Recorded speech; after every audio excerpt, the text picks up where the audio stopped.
Ambassador Rosario Gonzalez Manalo is one of the world's leading experts on women's human rights. She has been instrumental in the development and implementation of CEDAW. For more than 3 decades, Ambassador Manalo has been directly involved with the work of the CEDAW Committee, actively helping steer its direction. She is the first and only Filipino up to the present to have become chairperson of the CEDAW Committee. From 2005 to 2006, Ambassador Manalo chaired the CEDAW Committee. One of her most notable achievements is the initiation of the drafting of General Recommendation No. 26 to protect the rights of overseas female workers, which has become soft law in the said committee. Ambassador Rosario Manalo is an icon of professional Philippine diplomacy. If that suggests age, she wears it lightly, with undiminished vigor. Mostly, it betokens a long and distinguished career. The first Filipino woman to pass the Philippines Career Foreign Service Officers exams. She served as Philippine ambassador to Sweden, Norway, Denmark, Finland, Estonia, Latvia, Lithuania, France, Portugal, Belgium, Luxembourg, and the European Economic Community. She left an indelible mark on the Association of Southeast Asian Nations, its Intergovernmental Commission on Human Rights, UNESCO, and the UN Committee on the Elimination of Discrimination Against Women. Throughout her career, she has broken the barriers of gender, generation, and ways of thinking to advance progressive, always pragmatic ideas in regionalism, trade policy, gender and development, culture and human rights. Getting things done more than talked about is her hallmark. In 1984-85, Ambassador Manalo was chair of the UN Commission on the Status of Women, the preparatory committee for the 1985 UN Third World Conference on Women. In 1999, she became a member of the CEDAW Committee and its chairperson for 2005 to 2006. She is currently up for re-election for 2021 to 24.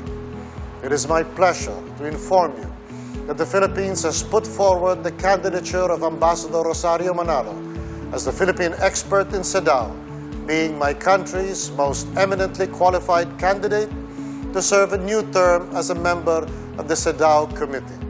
I have the honor to seek your valuable support for her candidature to this position. I thank you.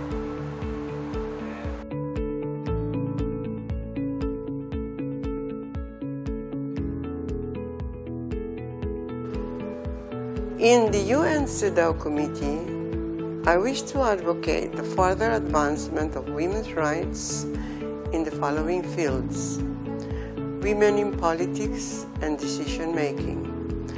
I believe that more women should be involved in the governance of their respective countries.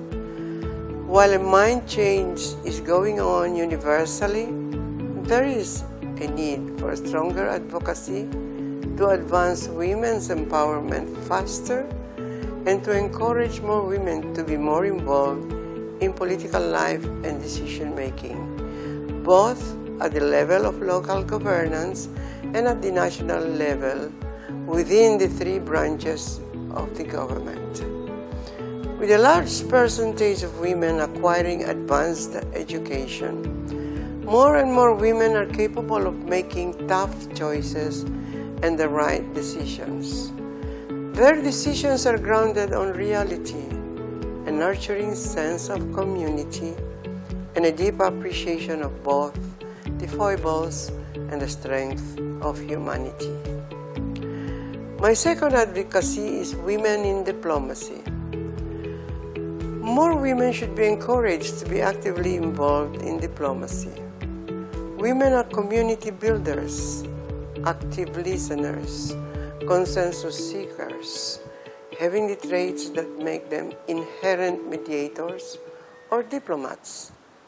A woman's approach towards the prevention and resolution of a conflict is patient, meticulous in her work, less combative, and has perseverance and a lot of endurance during negotiations, and in the implementation of diplomatic decisions involving the relations of states.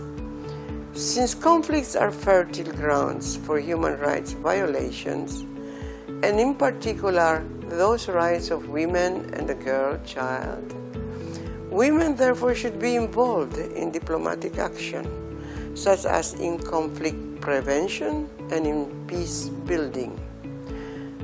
My third advocacy relates to protecting women's rights in the context of climate change. The greater majority of the victims of natural disasters brought about by climate change are women and the girl child. Under these circumstances, women are more vulnerable to rape, abuse and enslavement, trafficking, and are forced to migrate. Hence, the absolute need for a soft law to enable better protection of women's rights in the context of climate change and migration. And my last advocacy is the promotion and protection of the culture, the way of life, and the rights of indigenous women. Indigenous women have their respective local cultures, values, and practices, which should be protected and promoted in the context of their indigenous way of life. These indigenous women should not be relegated to the fringes of society. They have a wealth of traditional knowledge, and they epitomize strength in adversity and wisdom in diversity. Therefore, we need to understand and appreciate their culture to adequately and appropriately protect, promote, and respect their human rights.